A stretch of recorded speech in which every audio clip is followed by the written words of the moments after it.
Ryerson personal trainers can do a whole lot more than take you from a size 8 to a size 6.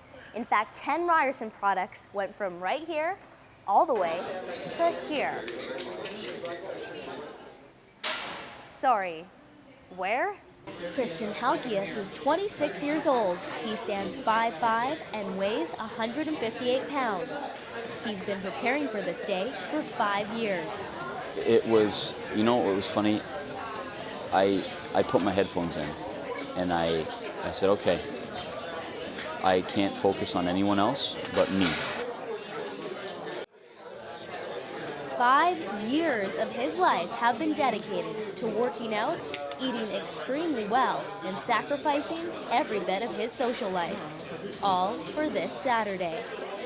Saturday, November 6th was the 2010 IDFA World Bodybuilding Championships and Pro Universe.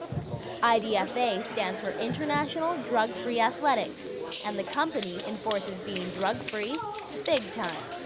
But we'll get to that later. Let's go back for a minute. It all started right here at the Ryerson Athletics Centre, where Kristian trained as a player for the Ryerson men's soccer team. He graduated from the urban planning program and because he just couldn't get enough, became a personal trainer at the rack. This is also where he met his bodybuilding motivator, trainer, and biggest supporter, Romano da Silva. Romano is 30 years old and was the first of the rack group to compete in a bodybuilding competition.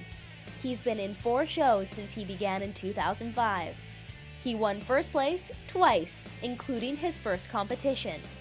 This is how Romano described his role in Kristian's first bodybuilding experience. My relationship to Kristian, we refer to each other as brothers, regardless of the skin color. But he's a brother, and I have a tremendous amount of respect for him, and it works both ways.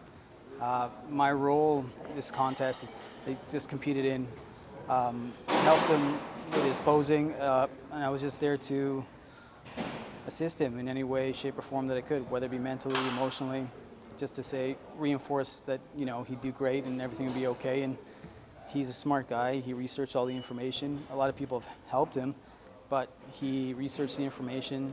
He's a trainer here at Ryerson. He is aware of how to train properly, technique, breathing, posture. All right, back to Saturday. The event was held at the St. Lawrence Centre for the Arts in Toronto. Saturday morning, Kristian made his way downstairs to where the, let's call it a prep room, was for the athletes. It's a small room with dozens of male and female bodybuilders. Basically, a sauna with far too much testosterone pumping. Al Kavia is a friend, also a Ryerson grad, and a competitor of Kristian's.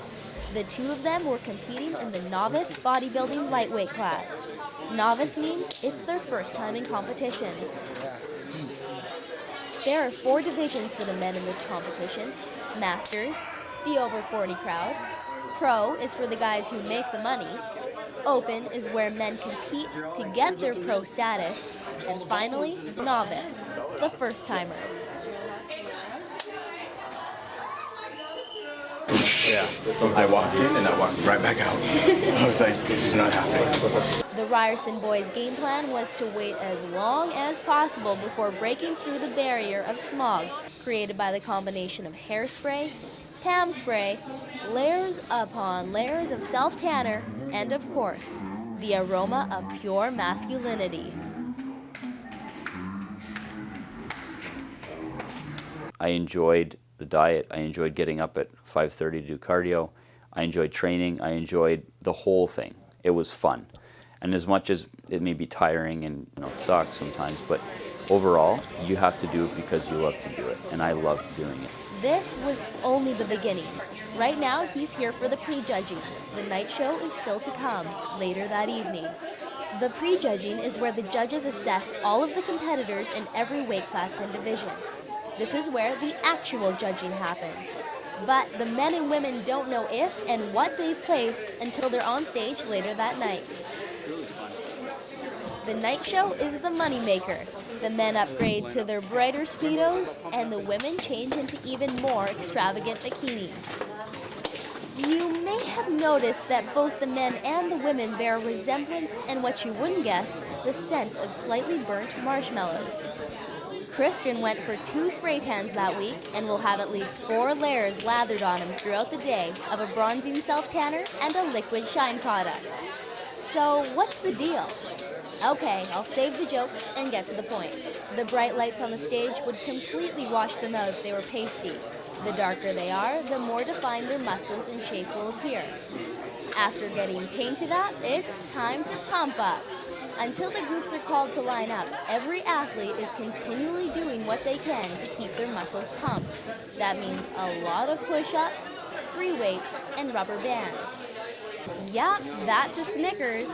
All of the men were eating chocolate bars and spoonfuls of pure honey throughout the day. So much for that strict healthy diet. They ate these normally off-limit snacks before they went on stage because with their dieting, they had depleted their systems of unnatural sugars. When the sugar hit their bloodstream, bam! It's like cocaine. Their veins start popping like crazy, which they say helps their muscles look even more pumped. It's almost showtime. Anyone who complains about this is crazy. Just a workout to win a trophy.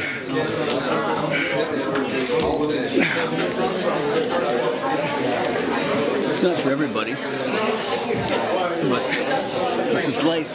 Set a goal and achieve it, doesn't matter what it is. There's more to getting on stage than just following a strict weightlifting schedule. The past 12 weeks had been especially intense for Kristian. He woke up at 5:30 a.m. to get his cardio in before going to his full-time job from 8 to 5. By 5:30, he's at the rack to train his clients, after which he would do his weight training. Then home at last to eat his rice, asparagus, and fish dinner, the same meal he had to eat for the last 3 months. There is a lot of sacrifice required to make it where Kristian had. He kept his cool all day. I can't say as much for his competitors.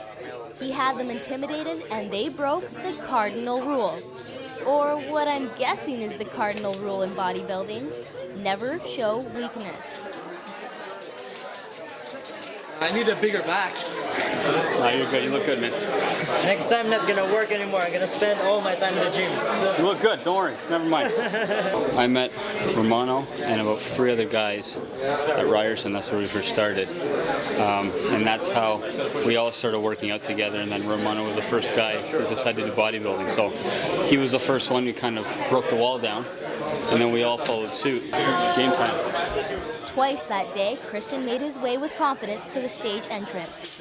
For the morning show and the night show, he had to block out the guys around him and focus on his posing. The judges were evaluating their symmetry, which means everything has to be proportional, top to bottom, left to right, and front to back. This isn't just some beauty contest. Holding the poses for more than 15 seconds is draining, especially after not drinking any water nor eating food with any nutritional value all day.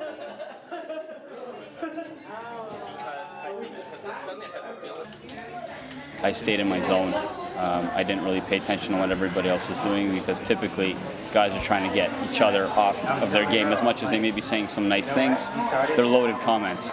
So, and at this point when you're depleted, your mind plays tricks on you, so you really get very critical of yourself. And so for me, it was just about focusing on what I had to do. I think it was adrenaline. It was an adrenaline rush. I just felt that I think my last 12 weeks flashed before my eyes, and the last 5 years flashed before my eyes because I've been working towards this for 5 years. So it was all those things, and then it was just sheer elation, like I did it. I'm on stage, I finally stepped on and did it. That was, I think, the most gratifying feeling, was just being able to say that I did it. Kristian walked off stage with the 3rd place trophy. But remember how I mentioned that IDFA enforces being drug-free? Well, this guy got busted. He had won 2nd place, but unfortunately his excuses fell short, and the drug testing officer took him to his inevitable fate. Drug-free means no roids, palo. Kristian received a call 3 days later congratulating him on his 2nd place finish. And can you guess who took home the gold? No other than the genetically blessed Halkias. 2nd place, not too shabby.